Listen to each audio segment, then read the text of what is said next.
Sekarang hadis yang keempat. Nah ini dia, ini yang sering kita dengar nih. Naumatus shaim ibadatun. Tidurnya orang berpuasa ibadah, sekalipun mau dari pagi sampai siang. Tidak ada bu, itu salah itu. Secara matan dah bermasalah. Yang dimaksud adalah bapak ibu berpuasa, kemudian kegiatan harian berjalan seperti biasa, kemudian menjelang sholat atau bapak ibu duduk dengan para sahabat, dengan orang-orang, tiba-tiba di situ semuanya menggibah. Lebih baik bapak ibu balik ke rumah dan istirahat, mungkin tertidur tak ada masalah. Yang penting di sholat, waktu sholat bangun untuk melaksanakan sholat, itu baru boleh, tak ada masalah, bahkan bisa dikatakan ibadah.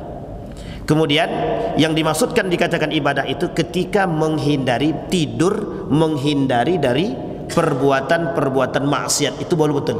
Cuman kalau tidur dari pagi sampai siang, sampai sore, sampai berbuka, itu enggak tuh. Itu enggak puasa deh itu. Enggak berpuasa, cuman menahan saja. Yang amal ibadah ini saya sampaikan. Kata Ibnu Qayyim Al-Jauziyah, ada beberapa amal ibadah puasa yang tidak dinilai oleh Allah sama sekali. Mohon maaf, yang tidak dinilai itu artinya puasanya tak bernilai di hadapan Allah. Yang pertama adalah dia berpuasa tapi dia tak solat. Puasa dia tapi tak solat. Rubba sa'imin laisa lahu min siyamihi lal ju' wal atas. Dia puasa tapi tak solat, itu cuma dapat laparnya doang. Dia puasa tapi dia melawan kepada orang tua, dia dapat puasanya doang, laparnya doang. Dia puasa tapi dia menggunjing orang, sama. Dia puasa tapi dia mencaci maki orang, sama. Dia berpuasa tapi dia durhaka sama suaminya, sama. Dia puasa tapi durhaka sama anak istrinya, sama. Tak ada gunanya puasanya dia itu. Dia puasa tapi berantem juga dia, sama. Sumbing kata bahasa kampung. Tapi ini tak sumbing lagi, tak bernilai pahalanya, tak ada nilai pahala puasanya di sisi Allah Subhanahu wa ta'ala. Kembali kepada hadis yang tadi, naumatus saib. Apa maksudnya? Orang yang berpuasa kerjaannya tidur aja. Tapi kami dah tak sanggup lagi. Kalau untuk anak kecil bagaimana? Kalau bisa diajarkan salat, ajarkan. Tapi kalau dia tak mampu, tak kuat juga dia, tak ada salah. Cuma diingatkan untuk tetap salat.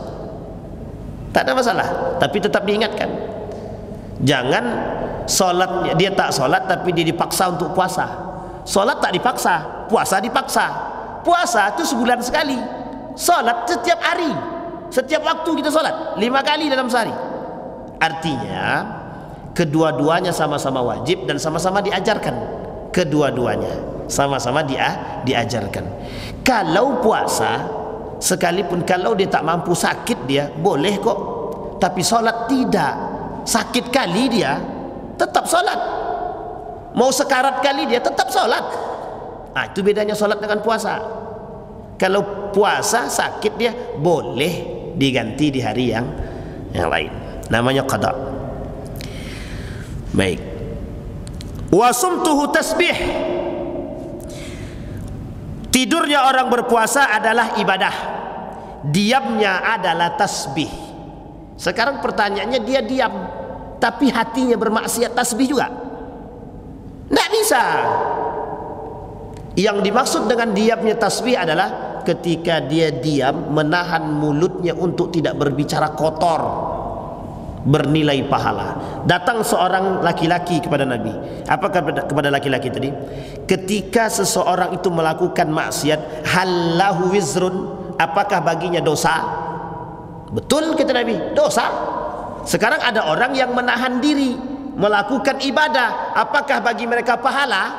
Kata Nabi, kalaulah orang yang menahan diri, kalaulah orang yang melakukan maksiat saja mendapat dosa, berarti orang yang menahan dirinya untuk tidak melakukan maksiat berpahala, kata Nabi. Jadi Bapak Ibu, tangan Bapak Ibu ini mau mencuri, Ibu tahan tidak mencuri, berpahala. Artinya menahan diri untuk tidak melakukan maksiat berpahala. Dan disepakati oleh para ulama. Bahkan Nabi mengatakan demikian, kata Nabi dalam hadisnya begitu.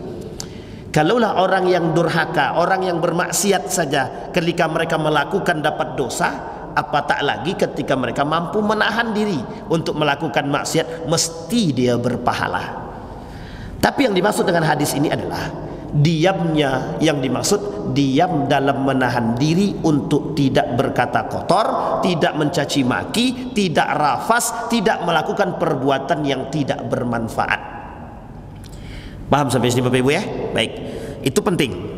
Wa du'auhu mustajab, doanya dikabulkan oleh Allah. Kalau doa dikabulkan oleh Allah, mesti.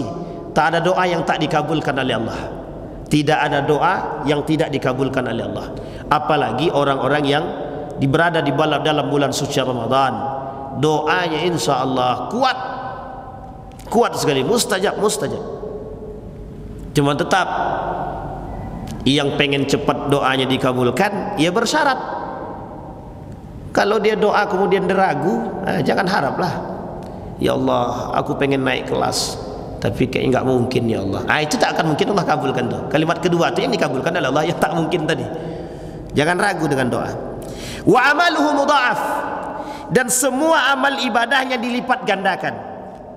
Hadis ini dhaif, lemah, tapi ada hadis yang lain yang memperkuat. Setiap amal ibadah yang dilakukan karena Allah di bulan suci Ramadan dilipat gandakan, itu betul, karena ada hadis yang lain. Karena ada hadis yang lain yang diriwayatkan oleh Bukhari dan juga diriwayatkan oleh Muslim. Hadis itu betul. Amal ibadah yang kita niatkan karena Allah di dalam bulan suci Ramadan bernilai 2, tidak 1. Betul. Maka Bapak Ibu kalau lakukan hari ini Bapak Ibu dapat 10, kalau nanti di bulan Ramadan dapatnya 20. Makanya kalau baca Qur'annya satu surat atau satu ayat saja itu sudah sekian banyak. Cuma yang dilarang jangan dihitung-hitung. Balik ke rumah nanti dicarinya, dihitung. Tadi Al-Fatihah sekian huruf kata dia. Karena yang dinilai oleh Allah bukan kalimat tapi per huruf, harfan per huruf.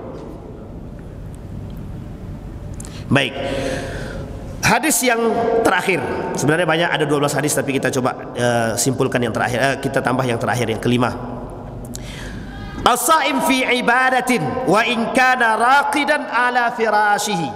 Orang yang berpuasa itu senantiasa dalam ibadah meskipun sedang tidur di atas ranjang. Ini tadi sama hadis yang kedua ini, hadis yang kelima ini sama, memperkuat daripada hadis yang keempat tadi.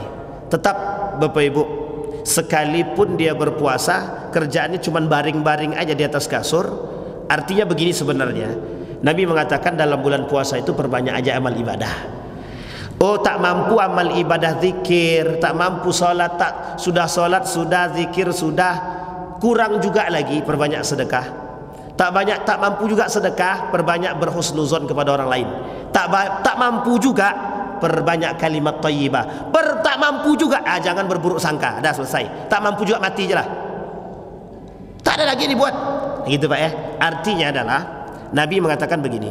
Kata Nabi dalam hadis tersebut, ulama hadis mengatakan hadis yang tadi kita bacakan, yang 5 hadis tadi itu hadis-hadis yang bermasalah secara matan. Ada hadis-hadis yang memang bermasalah secara sanad. Artinya orang-orang yang meriwayatkan hadis tersebut dusta. Oleh ilmu hadis, kritikus hadis mengatakan orang-orang yang berdusta tidak layak meriwayatkan hadis. Itu yang paling penting.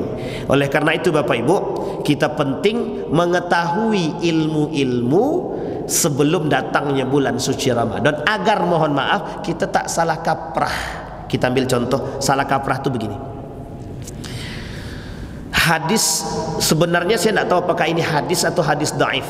Kami belum, ketika kami cari, emang ada yang mengatakan, tapi tidak dari kalangan para sahabat. Allahumma laka sumtu wa bika amantu wa ala rizkika aftartu birahmatika ya arhamar rahimin. Yang sahih itu bismillahirrahmanirrahim. Makan yang manis, minum yang manis, kemudian tambah doanya dhahabadz dhama wabtabatil uruq wathabatil ajru insyaallah. Itu yang betul.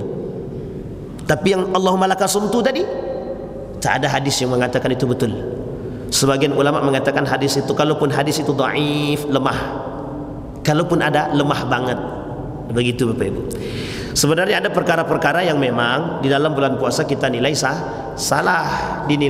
dinilai salah, tapi memang kita perlu ilmu untuk memahami kesalahan-kesalahan tersebut. Apakah salah dia fatal atau tidak fatal? Cuma mohon maaf, berdoa dengan Allahumma laka sumtu boleh kok, tak ada masalah. Majelis ulama membolehkan. Kenapa tak ada salah? Mohon maaf, kalau orang nak berdoa kan boleh saja. Doa yang penting dia berdoa, ya Allah, aku pengen duit itu jatuh ke tanganku. Bolehkah? Boleh, tak ada salah. Adakah hadis begitu? Tak ada. Bolehkah? Boleh. Nah, itu kemudian landasannya. Landasannya kalau para ulama mengatakan berdoa itu boleh saja apapun asalkan berdoa meminta sesuatu yang baik. Paham ya Bapak Ibu ya? Baik. Nah, itu yang kemudian menjadi yang harus diperhitungkan, yang harus kita pertimbangkan gunanya mempelajari sesuatu sebelum melakukan ibadah.